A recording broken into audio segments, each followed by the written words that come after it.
been another murder. Looks like the same as the last 6 times. The case file is on your desk. People with influence in the city are targets of these attacks. They're being hypnotized just before their life energy is extracted by an energetic siphon. Bounty hunters deliver the energy. To who? The Nexus Cord. The city's most dangerous criminal syndicate. It is believed that the stolen life energy powers a bioweapon known as the quantum phage. I'm on it.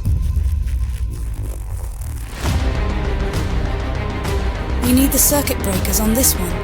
Ezra, are you there? Always.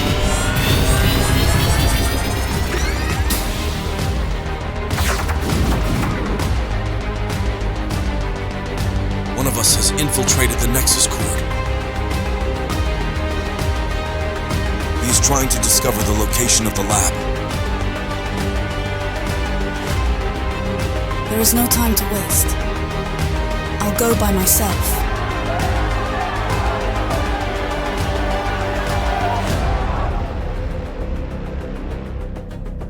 We meet again, daughter.